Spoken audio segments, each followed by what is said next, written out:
Times today Telugu news కి స్వాగతం. ముందుగా ముఖ్యాంశాలు. తాడేపల్లి ఘటనపై శ్రీ సజ్జల రామకృష్ణారెడ్డి కామెంట్స్.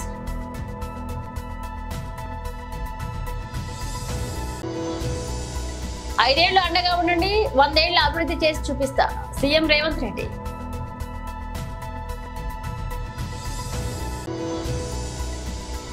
ఇరవైకే భోజనం, విజయవాడ రైల్వే స్టేషన్ లో స్పెషల్ కౌంటర్.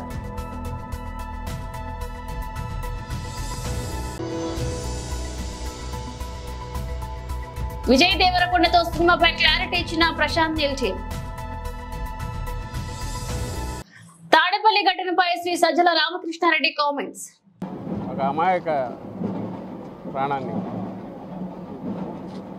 ఏమీ తెలియని అమాయకుడిని బలిగొన్నారు. ఈరోజు తెలుగుదేశం పార్టీ తన నీచమైన రాజకీయాల కోసం ఒక ఉన్మాదంతో ప్రవర్తిస్తోంది. ఎన్నికల దగ్గరికి వచ్చే కొద్దీ టెర్రరైజ్ చేయాలని ఒక ఉన్మాదంతో భయోత్పాతం క్రియేట్ చేయడానికి చంద్రబాబు కొడుకు ఇక్కడ పోటీ చేస్తున్నాడు. మంగళగిరిలో ఓడిపోతామని స్పష్టంగా తెలుసు. ఈ నేపథ్యంలో ఓటర్లను, వైఎస్ఆర్ కాంగ్రెస్ పార్టీ సానుభూతి పరులను, నాయకులను అందరినీ భయభ్రాంతులు చేసే ఉద్దేశ్యంతో కావాలనే దాడులకు దిగడం. ఇది రెండవదో మూడవదో, ఇది ఏకంగా ప్రాణాలు తీసేంతవరకు పోయింది. లేకపోతే మా వైపు నుంచి ప్రచారానికి వెళ్ళిన 10-15 మంది ఉన్నారు. అటువైపు నుంచి తాగి వచ్చిన అదే పనిగా కావాలని రెచ్చగొట్టే రకంగా వ్యవహరించి వేగంగా వచ్చి మోటార్ సైకిల్తో గుద్ది ప్రాణాలు పోవడానికి కారణమైన ఆ గూండాలు ఎవరైతే ఉందో, తెలుగుదేశం గూండాలు, వాళ్ళు ఏదో అనుకోకుండా జరిగింది అనుకోవడానికి వీల్లేదు. ఆ సంఘటన, ఆ దుర్ఘటన ఖచ్చితంగా దురుద్దేశంతో భయపెట్టాలి.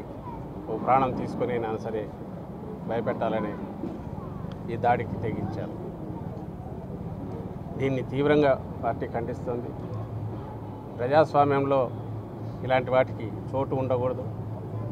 అధికారంలో ఉన్నప్పటికీ మేము, అలాగే బలమైన పార్టీ అయినప్పటికీ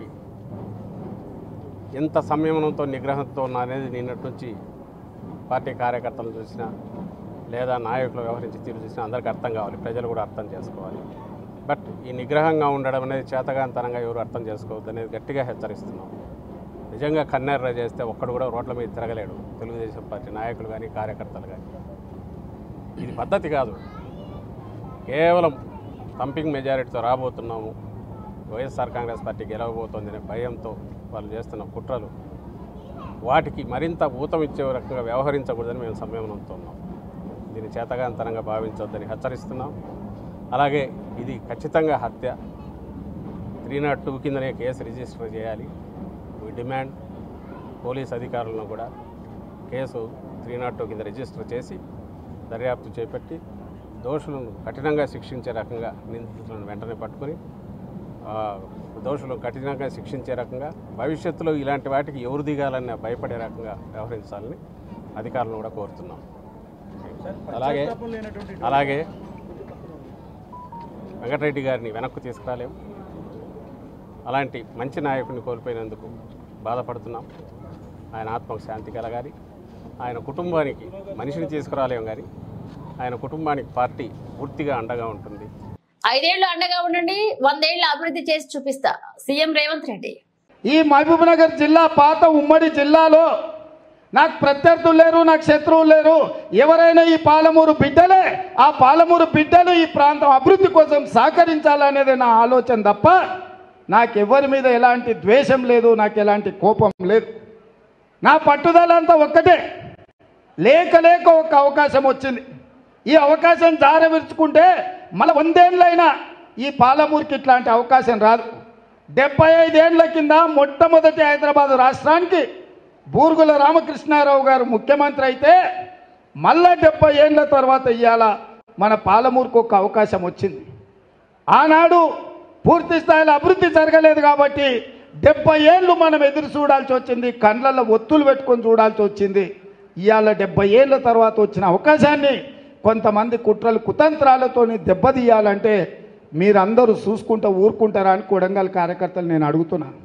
ఇవాళ ఈ అవకాశం సద్వినియోగం చేసుకోకపోతే ఇవాళ మన కొడంగల్ను మన పాలమూరును మనం అభివృద్ధి పదం వైపు నడిపించకపోతే రేపు ఇంకెవరిని అడుగుతాము, ఎవరి దగ్గరకు పోతాము? ఆయన ఆశతోని 2009లో తెలంగాణ వస్తుంది, పాలమూరు బాగుపడుతుందని చంద్రశేఖరరావుని గెలిపిస్తుంది. పాలమూరులో ఊరు లేకపోయినా, పార్లమెంటులో నోరు లేకపోయినా కేసీఆర్ను ఎంపీకి గెలిపిస్తే గెలిచిన తర్వాత తెలంగాణ వచ్చింది. అదే పత్త పోయిండు, గజ్వేల పోయి ఫామ్ హౌస్ కట్టుకున్నాడు, సిద్దిపేట సిరిసిల్ల గజ్వేల అభివృద్ధి చేసుకున్నాడు తప్ప కొడంగల్ వైపు తిరిగి చూసిండా? ఆయనను ఎంపీకి గెలిపించినప్పుడు మనం ఓట్లు వేయలేదా? మన పాలమూరు ఆయనను ఆశీర్వదించి గెలిపించలేదా? పరాయుడే అవుతాడని చెప్పి కేసీఆర్ నిరూపించండు కదా.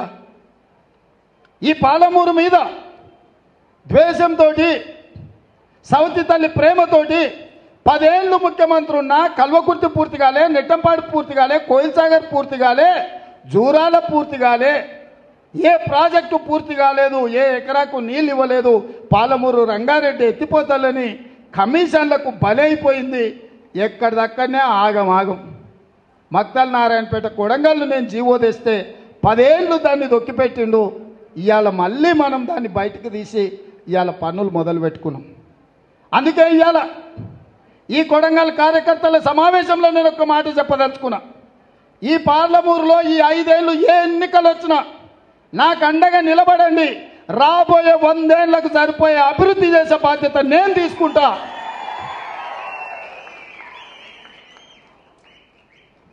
ఇవాళ సంతకం పెట్టే శక్తి మనకిచ్చిండ్రు. దీన్ని సద్వినియోగం చేసుకోవాల్సిన బాధ్యత పాలమూరు బిడ్డలు ప్రతి ఒక్కరి మీద ఉంది. వేసవి సందర్భంగా ప్రత్యేక రైళ్లతో పాటు విజయవాడ రైల్వే అధికారులు స్పెషల్ భోజనాన్ని అందిస్తున్నారు. ప్రయాణికుల కోసం ఎకనామీ మీల్స్ పేరుతో 20,000 నాణ్యాన్ని భోజనాన్ని అందుబాటులోకి తీసుకొచ్చారు. ఇక దీనికోసం రైల్వే స్టేషన్ లో జనరల్ బోగీలు ఆగే చోట ప్రత్యేకంగా కౌంటర్ ఏర్పాటు చేశారు. 20కి ఎకనామీ మీల్స్, 50కి స్నాక్స్ మీల్స్ అందిస్తున్నారు. వేసవిలో ప్రయాణికులకు తక్కువ ధరకే నాణ్యమైన భోజనాన్ని అందించాలని ఐఆర్సిటిసితో కలిసి ఏర్పాట్లు చేసినట్లుగా రైల్వే అధికారులు తెలిపారు. ఇక జనరల్ బోగీలలో ప్రయాణించే ప్రయాణికులు ఆకలి తీర్చడమే లక్ష్యంగా ఈ కౌంటర్ ఏర్పాటు చేసినట్లుగా పేర్కొన్నారు. వేసవి పూర్తయ్యే వరకు ఈ స్పెషల్ కౌంటర్ ఉంటుందన్నారు. ప్రస్తుతానికి ఈ కౌంటర్లను ప్రయోగాత్మకంగా విజయవాడ, రాజమహేంద్రవరం స్టేషన్ లో ఏర్పాటు చేసినట్లుగా డిఆర్ఎం నరేంద్ర ఆనందరావు పాటిల్ వివరించారు. Tollywood star Vijay Deverakonda sensational director Prashanth Neel combination లో సినిమా వస్తుందంటూ సోషల్ మీడియాలో పెద్ద ఎత్తున ప్రచారం జరుగుతుంది. ఇటీవలే హైదరాబాద్ కు ప్రశాంత్ నీల్ వచ్చారు. ఈ సందర్భంగా విజయ్ దేవరకొండ ఇంటికి వెళ్లారు. దీంతో సినిమా గురించి మాట్లాడేందుకు విజయ్ ఇంటికి నీల్ వెళ్లారని, ఇద్దరి కాంబినేషన్ లో సినిమా రాబోతుందనే ప్రచారం మొదలైంది. దీనిపై ప్రశాంత్ నీల్ టీం క్లారిటీ ఇచ్చింది. విజయ్ తో ప్రశాంత్ నీల్ సినిమా చేస్తున్నారనే ప్రచారం నిజం లేదని తెలిపింది. ఇదంతా అసత్య ప్రచారమేనని చెప్పింది. ఇక మరొక వైపు విజయ్ దేవరకొండ తాజా చిత్రం ఫ్యామిలీ మ్యాన్ ఇటీవలే ప్రేక్షకుల ముందుకు వచ్చింది. ఈ చిత్రంలో ముద్దుగుమ్మ మృణాల్ ఠాగూర్ హీరోయిన్ గా నటించింది. రొమాంటిక్ లవ్ ఎంటర్టైన్ గా తెరకెక్కిన ఈ చిత్రం ప్రేక్షకులను మెప్పించలేకపోయింది. జెర్సీ ఫేమ్ గౌతమ్ దర్శకత్వంలో తదుపరి సినిమాను విజయ్ దేవరకొండ చేస్తున్నాడు. ఇక దర్శకుడు సుకుమార్ తో కూడా విజయ్ గతంలో ఒక ప్రాజెక్ట్ అనౌన్స్ చేశాడు. జనసేనాని పవన్ కళ్యాణ్ కాకినాడ జిల్లా ఉప్పాడలో వారాహి విజయ్ బేరి సభకు హాజరయ్యారు. ఇవాళ తాను పిఠాపురం అసెంబ్లీ నియోజకవర్గం నామినేషన్ దాఖలు చేశారని చెప్పారు. తన ప్రసంగంలో సీఎం జగన్ పై తీవ్ర స్థాయిలో ధ్వజమెత్తారు. తాను ప్రజల సమస్యలపై మాట్లాడుతుంటే ఈ సీఎం వ్యక్తిగత జీవితంపై విమర్శలు చేస్తాడని మండిపడ్డారు. మహిళలు ఆలోచించాలని, మహిళలను అగౌరవపరిచే సంస్కృతి జగన్ అన్నారు. ఆఖరికి తన సొంత చెల్లి షర్మిలను కూడా అవమానించాడని, రేపు మన ఆడబిడ్డలను కూడా అవమానిస్తాడన్నారు. ఇక జగన్ ఏమైనా లాల్ బహదూర్ శాస్త్రి గారా లేక వాజ్పేయి గారా? 5 ఏళ్లుగా బెయిల్ మీద బయట ఉన్న వ్యక్తి జగన్. సొంత చెల్లి జీవితాన్ని రోడ్డుపైకి లాగిన వ్యక్తి జగన్ అన్నారు. తన సొంత మనుషులతో చెల్లిని తిట్టించిన వ్యక్తి, 30,000 మంది మహిళలు అదృశ్యమైతే మాట్లాడని వ్యక్తి జగన్ అన్నారు. ఇవాళ నేను ఒక పెద్ద హీరో స్థాయిలో ఉన్నాను. సినిమాల్లోనే కాదు ప్రకటనలో నటించి కూడా కోట్లు సంపాదించగలను. కానీ సంపాదన కంటే నాకు ప్రజల సమస్యలపై మాట్లాడడం ఇష్టం. నా 4వ పెళ్ళం జగన్ ఈ మధ్య నా వ్యక్తిగత జీవితం గురించి మాట్లాడుతున్నారంటూ పవన్ కళ్యాణ్ విమర్శించారు. 30,000 మంది, ఒకళ్ళు కాదు, ఇద్దరు కాదు. అది మీకు తెలియకపోవచ్చు. ఈ ఊర్లో ఎక్కడ ఉండిపోవచ్చు, మనకు కాదని అనుకోకండి. అలాగే చంద్రబాబు నాయుడు గారి సతీమణిని అంటే బూదు మనకి చాలా చిత్కారంగా మాట్లాడితే అది మన ఇంట్లో జరగద్దని అనుకోకండి. ఆయనకి జరిగిందని మీరు అనుకోకండి. అలా అందరూ అనుకుంటే చివరికి అది ఎక్కడి దాకా వచ్చింది? సొంత ఇంట్లో సొంత చెల్లెలు షర్మిలా గారి వ్యక్తిగత జీవితాన్ని తిట్టే స్థాయికి వచ్చారు. అదే తిట్టినప్పుడు రేపొద్దున మీరు ఓటేస్తే మీ ఇంట్లో ఆడబిడ్డల జోలికి రారని మీరు ఎందుకు అనుకుంటున్నారు? వారిని కించపరిచేలా మాట్లాడరని మీరు ఎందుకు అనుకుంటున్నారు? ఇది మీరు చాలా చాలా జాగ్రత్తగా ఆలోచించాలి. 10,000 రూపాయలకి ఈ రోజున డబ్బులు ఎక్కువైపోయినాయి. డబ్బులు ఎక్కడి నుంచి వచ్చినాయి? మీరు ఇచ్చారు. మన డబ్బుల్ని మనమే దోపిడీ చేసి, మీరు చెప్పండి, సముద్ర తీరం మత్స్యకారులను అడుగుతున్నా, సముద్ర తీరం ఎవరిది? సముద్ర తీరం ఎవరిది? మన మత్స్యకారులు వేటాడు, వాళ్ళకి హక్కు లేదా దాని మీద?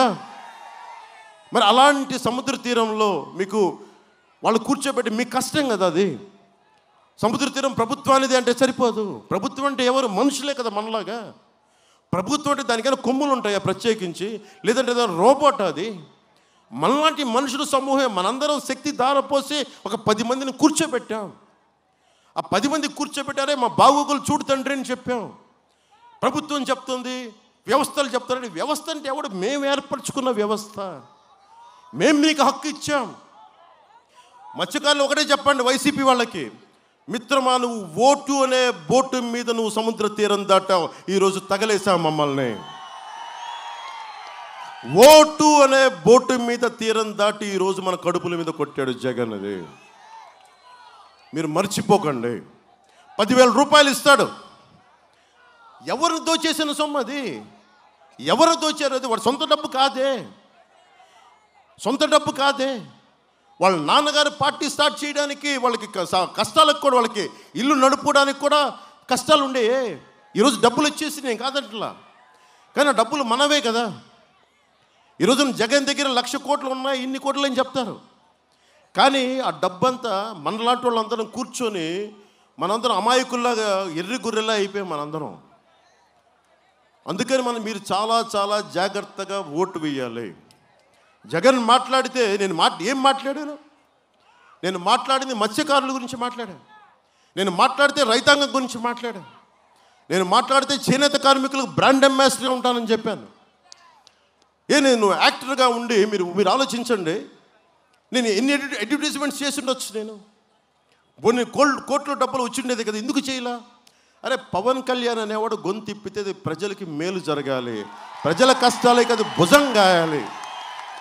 నాగర్ కర్నూలు జిల్లా కలవకుర్తి పట్టణంలోని సీకేఆర్ ఫంక్షన్ హాల్లో ఎంఆర్పీఎస్ మరియు అనుబంధ సంఘాలు నాగర్ కర్నూలు పార్లమెంటరీ స్థాయి ఆత్మీయ సమ్మేళన కార్యక్రమానికి వచ్చేశారు.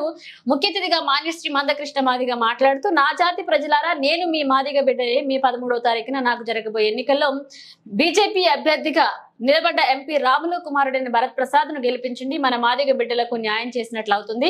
ఒక మాదిగ బిడ్డగా నేను భరత్ ప్రసాద్ కు ఓటేయమని వేడుకుంటున్న సందర్భం, నేను ఒక బీజేపీ పార్టీ నాయకుడిగా రాలేదు. నేను ఇంతవరకు ఏ పార్టీకి ఓటేయమని అడగలేదు.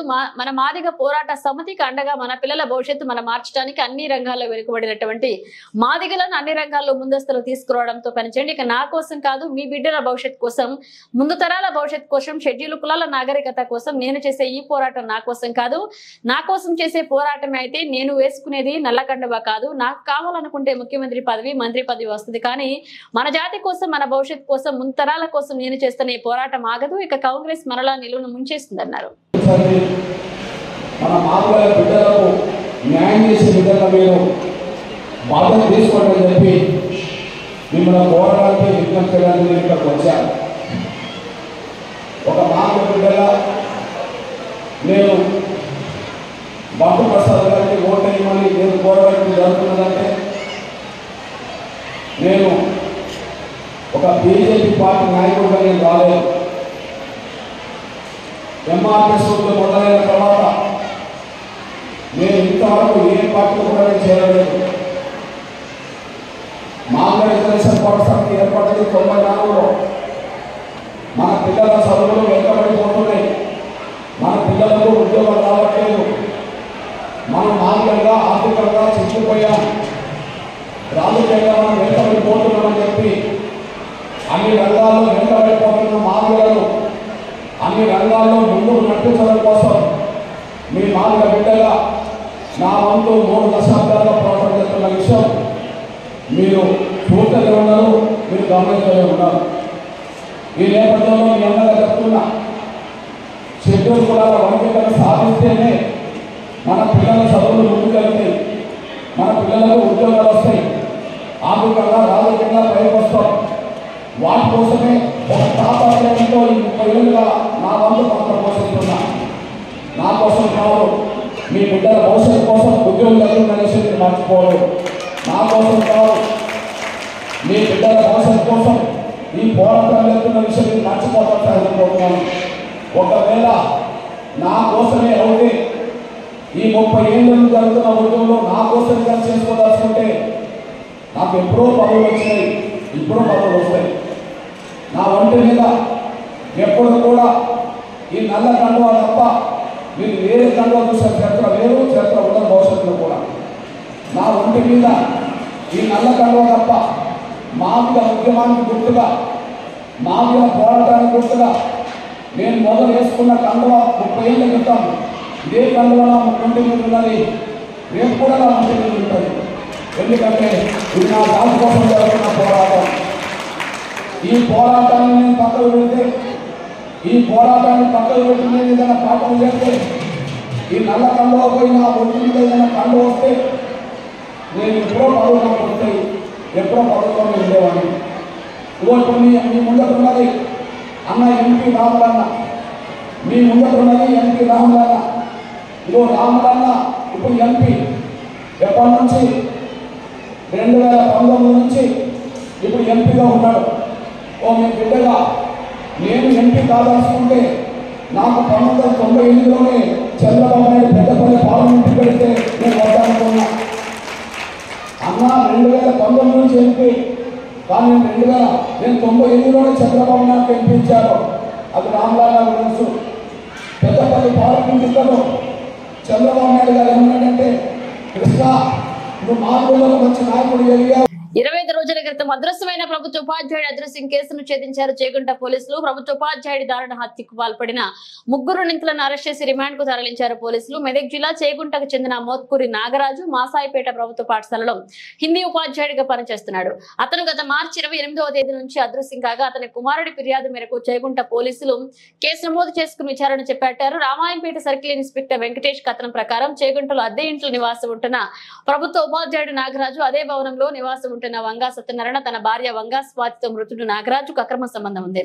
ఇక అనే అనుమానంతో మార్చి 28వ తేదీన అతని బావ మరిది మల్లేష్ మరియు మల్లేష్ స్నేహితులైన సునీల్ మరొక నిందితులతో కలిసి ప్రభుత్వ ఉపాధ్యాయుడు నాగరాజును చేగుంటలోని అతని నివాసంలో కొట్టి చంపి మరుసటి రోజు మృతదేహాన్ని ఒక అద్దె కారులో వేసుకుని హైదరాబాద్ ప్రగతి నగర్ చెరువులో పడేశారని, ఇట్టి నేరానికి పాల్పడిన సత్యనారాయణ మరియు మల్లేష్ సునీళ్లను రిమాండ్ కు తరలించగా మరొక నిందితుడు పరారీలో ఉన్నట్లుగా రామాయంపేట సర్కిల్ ఇన్స్పెక్టర్ తెలిపారు. ఇక్కడ అక్రమ సంబంధం ఉందనే అనుమానంతో ఇట్టి హత్య జరిగిందని సీఐ తెలిపారు.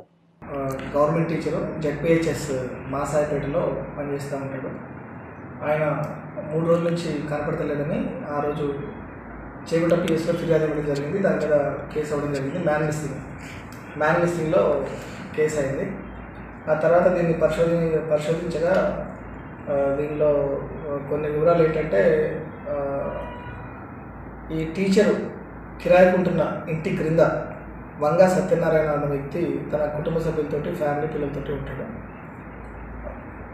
అతని భార్య వంగా స్వాతి పైన ఉండే టీచర్ తోటి గత సంవత్సర కాలంగా అక్రమ సంబంధం పెట్టుకుంది అనే అనుమానంతో వంగా సత్యనారాయణ ఈ టీచర్ని ఎలాగైనా చెప్పాలనే ఉద్దేశంతో పగతో రగిలిపోతూ ఈ స్వాతి తమ్ముళ్ళైన రమేష్ని మల్లేష్ని ఇంటిమేషన్ ఇస్తాడు. వాళ్ళు వచ్చిన తర్వాత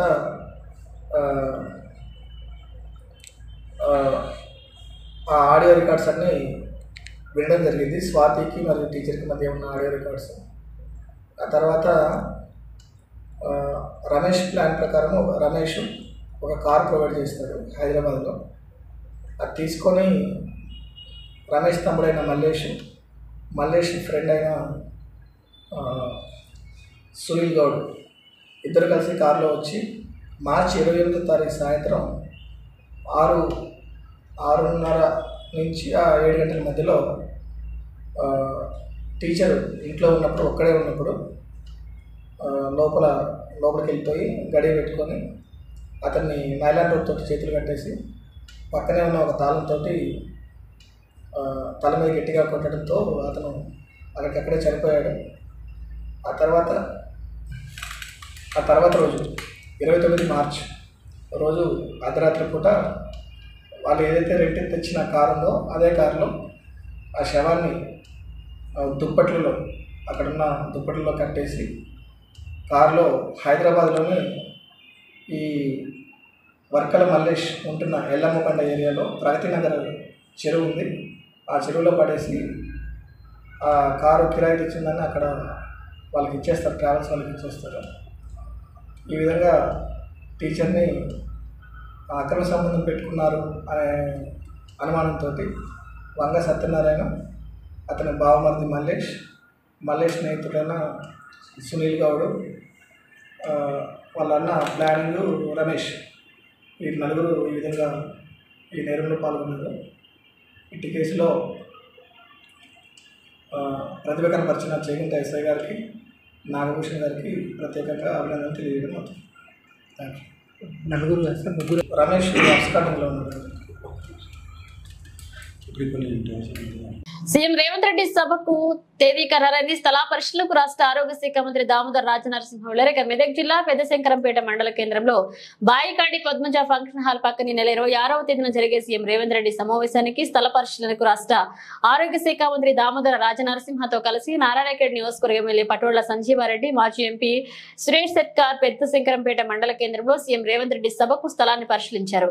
ఇక స్థానిక ఎమ్మెల్యే పటోళ్ల సంజీవారెడ్డి మాట్లాడుతూ ఈ నెల 26వ తేదీన జరిగే బహిరంగ సభకు సుమారు 50,000 జన సమీకరణ చేసి పెద్ద ఎత్తున ప్రజలు తరలివచ్చి సభను విజయవంతం చేయాలని ఆయన కోరారు. ఈ కార్యక్రమంలో మాజీ జెడ్పీటీసీ సురేందర్ రెడ్డి, పేట మండల కాంగ్రెస్ పార్టీ అధ్యక్షులు రాయని మధుసూదన్, పేట పట్టణ అధ్యక్షుడు గంగిరెడ్డి, సంగమేష్, ఆర్ఎన్ సంతోష్ కుమార్, మాజీ సర్పంచ్ ఆరుగుల సత్యనారాయణ, దేవేందర్, రఘుపతి రెడ్డి, రాజేంద్ర గౌడ్, ఫెర్మాల్ గౌడ్ పాల్గొన్నారు.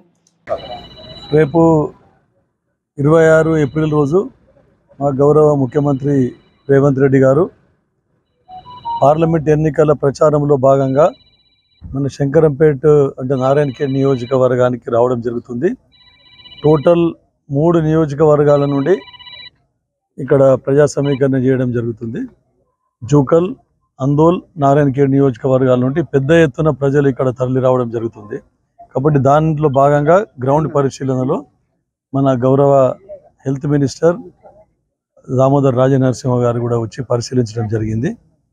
సో మీకు చెప్పేదంటే అక్కడ హెలిప్యాడ్ నుండి ప్రొసిషన్లో టౌన్లో ప్రొసిషన్లో వచ్చి గాంధీ చౌక్ నుండి ఇక్కడ బాయికాడ్ పద్మయ్య ఫంక్షన్ హాల్ పక్కలో ఉన్నటువంటి గ్రౌండ్లో 15 ఎకరాల గ్రౌండ్లో మొత్తం 50,000 మందితో మీటింగ్ ఏర్పాటు చేయడం జరిగింది.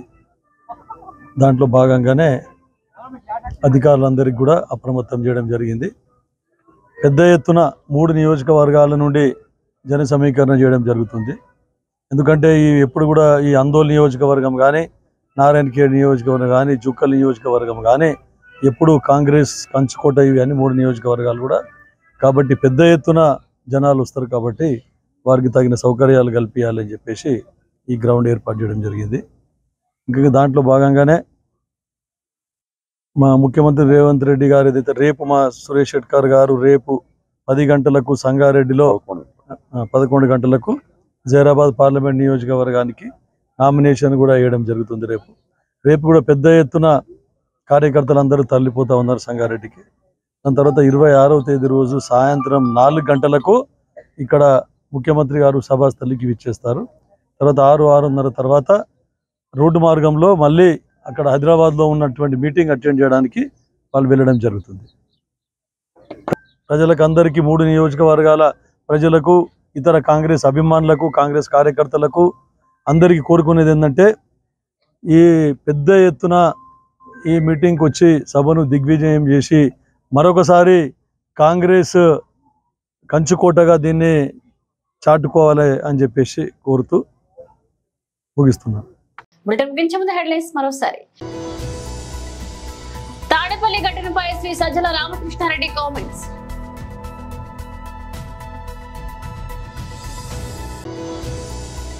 ఐదేళ్లు అండగా ఉండండి, 100 ఏళ్ల అభివృద్ధి చేసి చూపిస్తా సీఎం రేవంత్ రెడ్డి.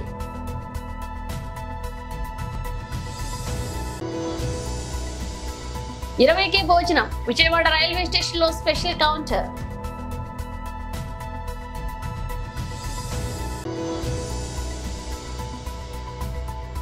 విజయ్ దేవరకొండతో సినిమాపై క్లారిటీ ఇచ్చిన ప్రశాంత్ నీల్ టీమ్. ఇవి ఇప్పుడు అప్డేట్స్. మన అప్డేట్స్ తో మళ్ళీ కలుద్దాం.